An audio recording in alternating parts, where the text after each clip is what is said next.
Hey there, language learners! Welcome to Real World English, where we help you speak English naturally. I'm Emma, and I'm so happy you're joining us today. And I'm Jake. How's your day going, Emma?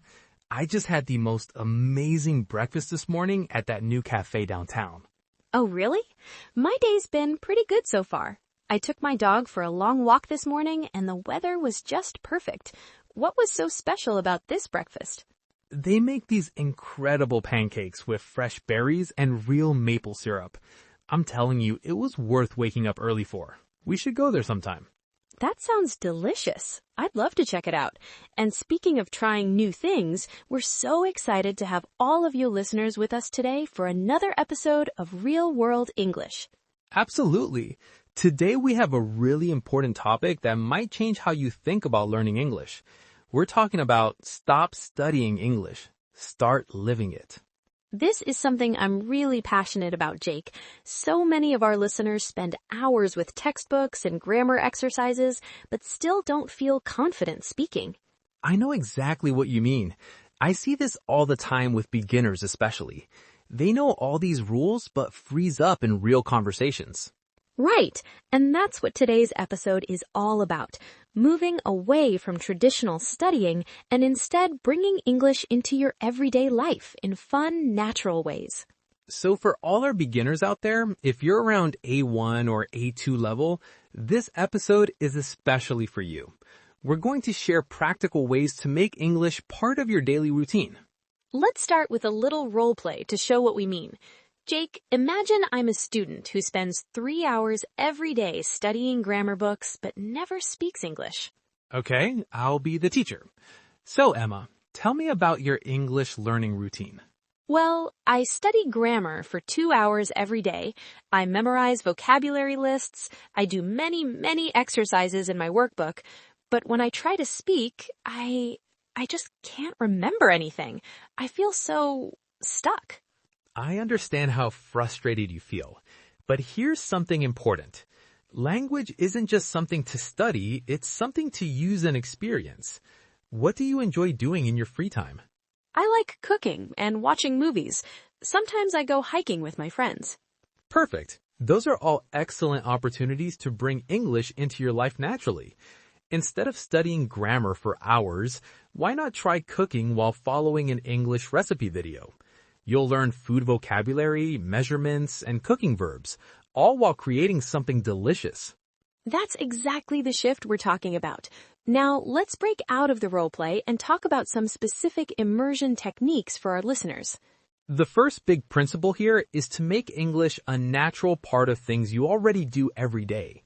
Let's think about your morning routine, for example. Great idea. So instead of setting aside study time, you could listen to a simple English podcast while getting dressed or making breakfast. Exactly. Or label items around your house with sticky notes showing their English names. Mirror, refrigerator, doorknob, and say them out loud whenever you use those items. I love that one. And here's another morning routine idea. Narrate what you're doing in simple English. I am brushing my teeth. I am making coffee.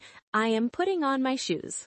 That's perfect practice for beginners. It helps you use present continuous tense naturally and builds vocabulary you'll actually use. And the beauty is that none of this feels like studying. You're just living your normal life, but in English. Let me share another practical example. If you enjoy watching TV shows or movies, try this approach. First, watch a short scene with subtitles in your native language to understand what's happening. Then watch it again with English subtitles, noticing how the English words match what you understood. And finally, watch it a third time with no subtitles, just listening to the English. For beginners, children's shows can be perfect because they use simpler language and repeat important phrases. Absolutely. Shows like Peppa Pig or Blue's Clues are actually great for A1 to A2 level English learners because the vocabulary is basic and the speaking is clear and slow. Another immersion technique I recommend is creating an English hour each day. During this hour, everything you do happens in English. Order your coffee in English, even if just practicing to yourself. Write your shopping list in English. Set your phone to English just for that hour. That's such a good suggestion, Jake. And you can gradually increase the time as you get more comfortable. The key is consistency. A little bit every day is much better than a 5-hour cram session once a week. Let's talk about music too. Learning English through songs is incredibly effective, especially for pronunciation and natural speech patterns. Definitely. And for beginners, we recommend starting with simple songs that tell stories or have clear, repeated lyrics. Children's songs can actually be great for this. And don't just listen passively. Try to sing along. Even if you don't understand every word, you're training your mouth to make English sounds. Here's a practical tip. Find the lyrics online and read along as you listen. Then try singing without looking at the words. It's fun and really effective. And now let's address a common mistake many beginners make. They wait until they feel ready to start speaking English. That's so true, Jake. But the truth is, you learn to speak by speaking, even when you're making mistakes.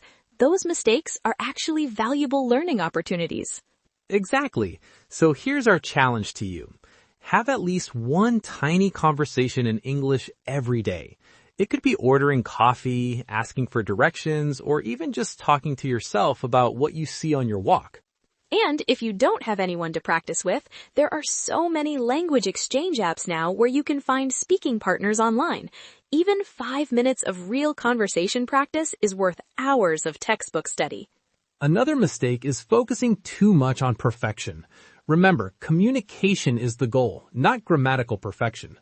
Let's try another quick role play to demonstrate this. Jake, you be a beginner English speaker trying to order ice cream. Hello, I want, the ice cream with the, red fruit. You'd like strawberry ice cream? Yes, strawberry. One ball in cone, please. 1 scoop in a cone. Great choice.